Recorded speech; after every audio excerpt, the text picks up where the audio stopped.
So for our last and final video looking at the wrist and hand, we're going to talk about the carpal metacarpal and our interphalangeal joints, specifically looking at proximal and distal interphalanges.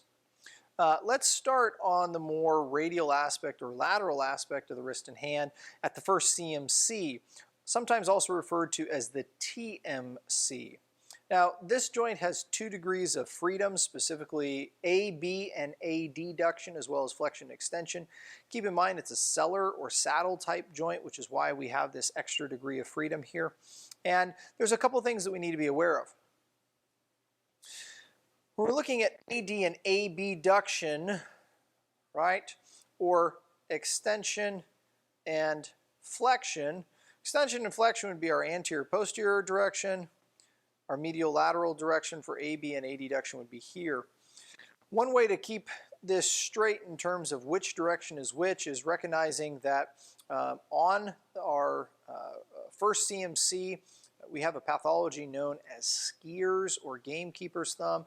It is a rupture or avulsion of the ulnar collateral ligament, which is found right here. And part of how we assess that is by taking the thumb into abduction, just like such, at the interphalange joint. Now, while we're looking at the CMC, again, AB, AD, extension, flexion, right? We recognize that we can assess all of these. So we can either assess at the carpal metacarpal or carpal phalange joint. And the first one we'll look at is distraction. So we have scaphoid lying here in our anatomical snuff box. We can have the individual come into an extended or abducted position. So we'll ask him to do that. And we can see right there's our anatomical snuff box. There's our scaphoid. Just distal to that then would be our trapezium. So if he relaxes, we can come in and we can stabilize at our proximal and distal row. We can then come onto the metacarpal itself and provide a distraction force.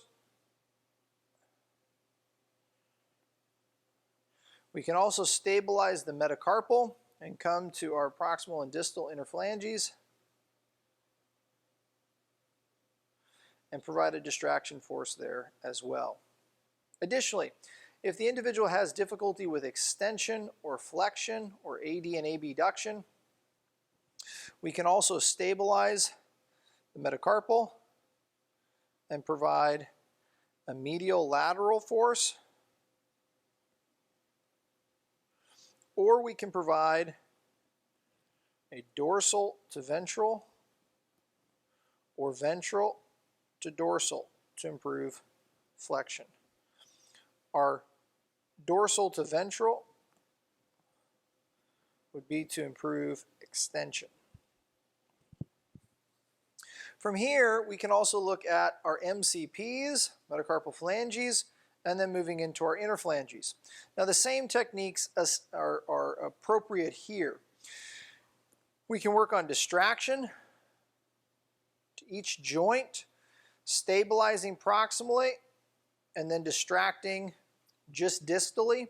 This would be for the MCP. If we wanted to work to our proximal interphalange or distal interphalange for each joint, we would just need to stabilize and then distract at the joint itself.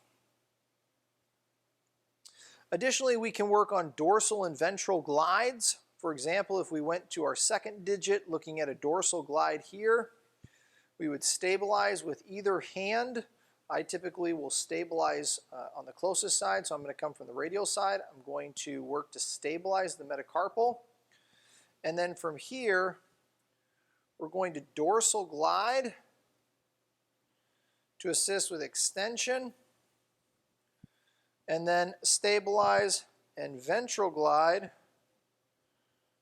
to assist with flexion. Additionally, because the individual does have to AB and adduct the fingers in order to grip, we may need to work on a little bit of a radial glide or an ulnar glide. Same rule applies.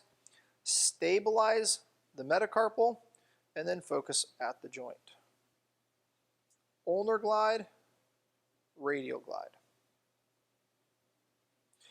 For both the radial and ulnar glide, the second and third are less than the fourth and fifth, and that is only because when you make a fist, the fourth and fifth have to come around. So they actually have to help with regards to the maintenance of the arch through the metacarpals into the phalanges. So have a go with those assessment and mobilization techniques for the first CMC, as well as each of the digits.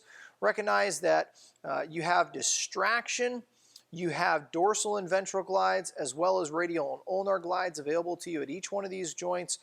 The one unique joint is that first CMC, otherwise known as the TMC, recognizing there's 2 degrees of freedom there due to a cellar type joint or saddle type joint. Let me know if there's any questions.